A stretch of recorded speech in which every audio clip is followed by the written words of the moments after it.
2 jam. Lampu merah 2 jam. Suasananya padat merayap teman-teman. Iya. Panasnya Bener banget teman-teman. sangat panas mentereng teman-teman. Bener banget teman-teman. Pada saat yang bersamaan kita akan pindah ke teman kita yang satunya ya. Iya. Dadah. Oke dong, tutup. Hai guys, kita sekarang lagi ada di Jalan Braga. Wah, Jalan Braga ramai banget ya. Dan di sana kita bisa lihat ada lukisan-lukisan yang dijual dan dipajang sepanjang Jalan Braga. Dan kita sekarang lagi mau menuju ke tempat es krim paling terkenal di Braga, yaitu Cantina Es Krim. See you there.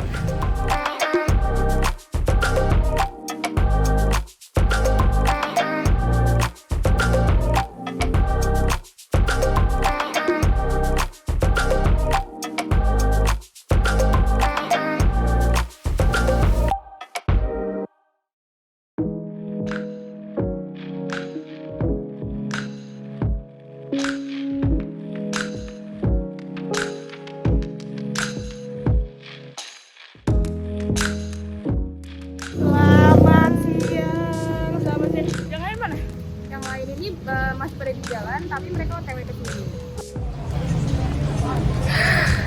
Oh my god, guys, kita udah ketemu dengan teman-teman kita. Hai, teman-teman. Jadi sebelum kita ini memulai bagaimana sih pencaharian tentang budaya yang ada di Braga, kita beli minuman dulu nih buat penyemangat. Karena menunggu tetehnya, Kita berbelanja dan di sana juga sama-sama putih ya, betul, saya hitam sendiri. Tapi teman-teman, kalian tahu nggak sih kalau misalnya adanya Alpha Express itu salah satu dari pengaruh budaya di era digital? Iya nggak sih? dan juga pembayarannya tuh tidak selalu cash ya, kayak dulu kan selalu cash, tapi sekarang juga ada debit, ada QR, jadi semuanya itu bisa mempermudah Untuk melakukan pembayaran. Bener banget teman-teman. Sekarang kita akan menuju ke rumah tempat dimana kita bakal nanya-nanya tentang budaya-budaya yang ada di sekitar. Bener banget. Tadi kan kita udah ngeliat tuh lukisan-lukisan yang ada di pinggir jalan. Nah, kita tuh sekarang mau ke tempat penggagasnya, ya nggak sih? Dan di sana ntar kita bakal nanya-nanya mengenai apa sih budaya-budaya yang ada di sini, terus kenapa, apa yang menginspirasi, kenapa bisa membuat lukisan tersebut. Betul, dan kenapa akhirnya dipajang di pinggir jalan. Hai Bapak.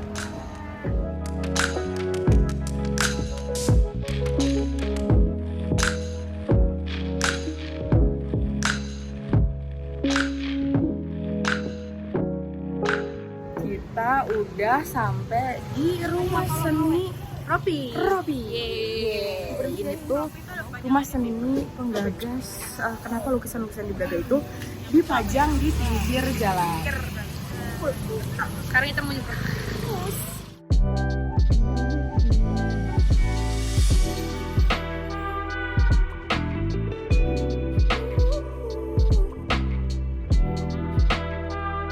Kita dari Telkom University jurusan Ilmu Komunikasi tahun 2021 di sini untuk memenuhi tugas komunikasi antar budaya.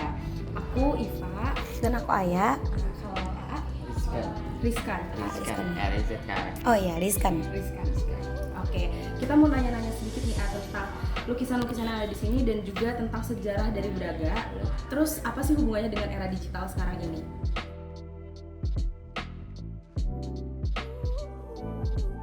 Sebenarnya Jalan Braga itu dulunya itu nggak seramai sekarang gitu.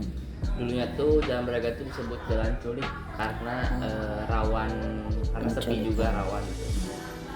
Semenjak adanya Belanda dan turis-turis datang bikin kayak restoran, jadi agak ramai. Jadi sebelumnya tuh hanya tempat ngelewat Jalan pintas gitu ya. mobil ya, Oh, jalan mobil. gitu. Sejak dibangun restoran, supermarket, mulailah dikenal jadi Paris Java. Jadi ada fashion, ada makanan. Iya. Dari situ terus berkembang sampai sekarang, makanya ramai sampai sekarang.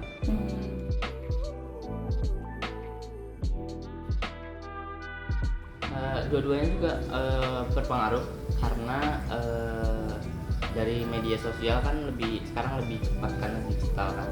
Tapi kalau dari mulut ke mulutnya juga ada kayak manual.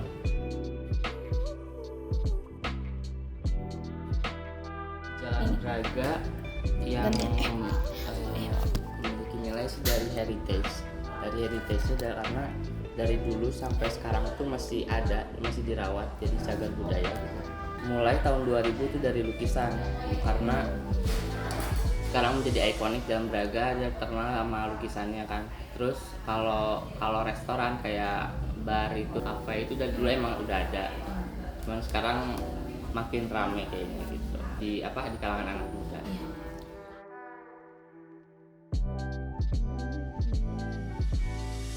Kegiatan.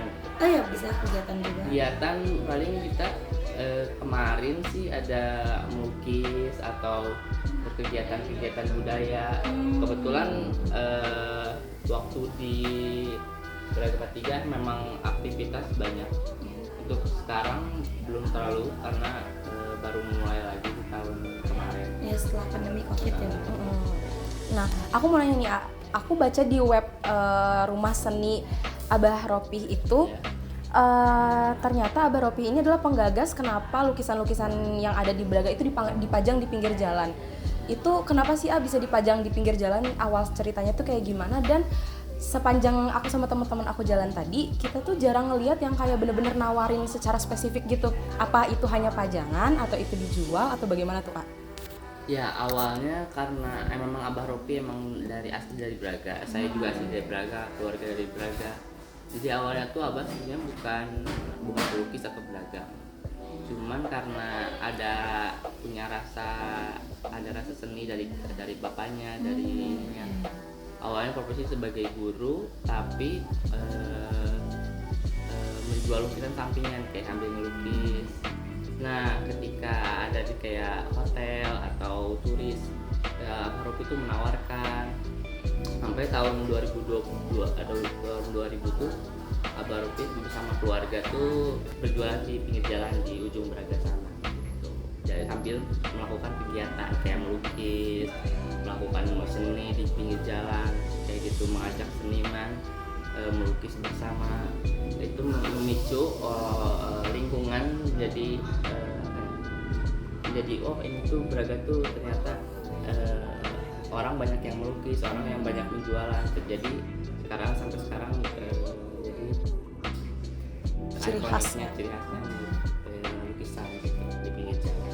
Sebenarnya ada juga sebelumnya di pinggir jalan kan. Alhamdulillah sekarang berkembang jadi punya toko sendiri. Terus Kak, pernah nggak sih ada tokoh-tokoh penting yang datang ke sini gitu, kayak Bapak Ridwan Kamil misalkan gitu? Kalau Bapak Ridwan Kamil udah memang sering karena waktu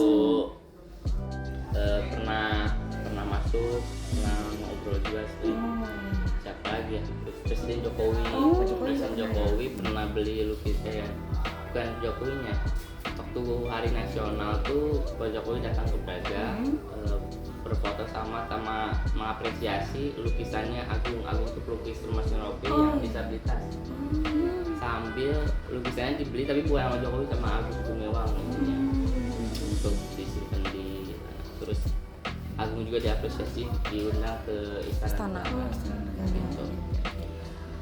Terus ini ada nggak sih kebiasaan tersendiri dari pelukis-pelukis di Braga yang membedakan dengan pelukis lain? Misalnya sebelum mulai melukis apa, atau teknik melukisnya mungkin yang spesifik gitu? Sebenarnya nggak ada, cuman apa ya? Palingan kalau sebelum di galeri ya, jadi kebanyakan tuh melukis di pinggir jalan. Jadi sambil orang tuh biar tertarik. Banyak kayak ada sekarang masih ada yang melukis di pinggir jalan kayak sambil jualan, ada Braga Wek ini Kang Jitno namanya. Kang Jitno sekarang masih aktif melukis di pinggir jalan, musket gitu.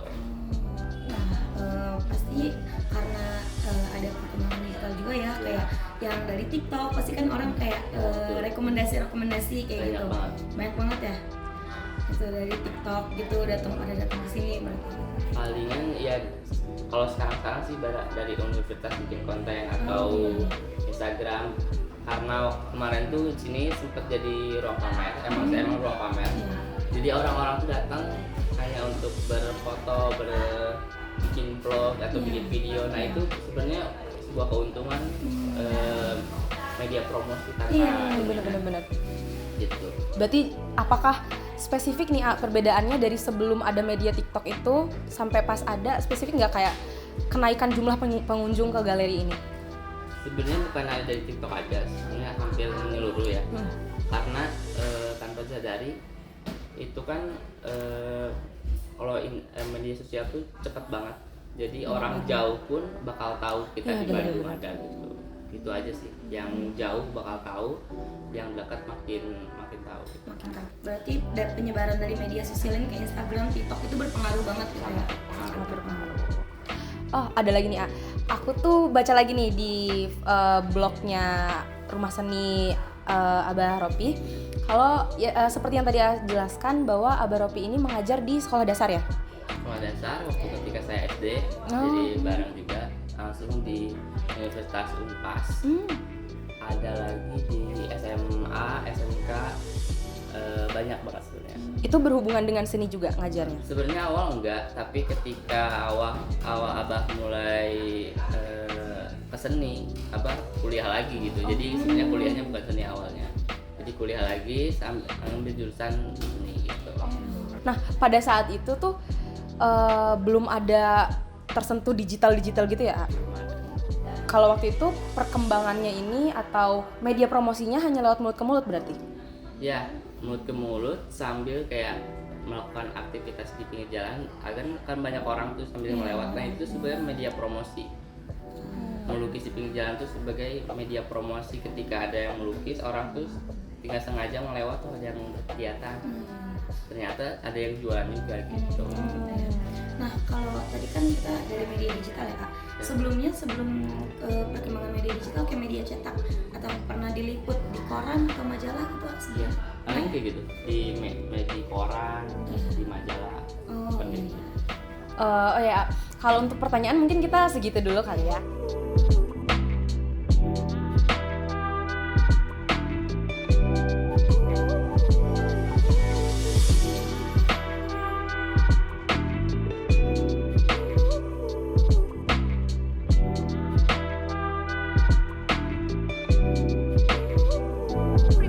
Kita ketemu sama teman-teman grup sebelah nih. Yang mana?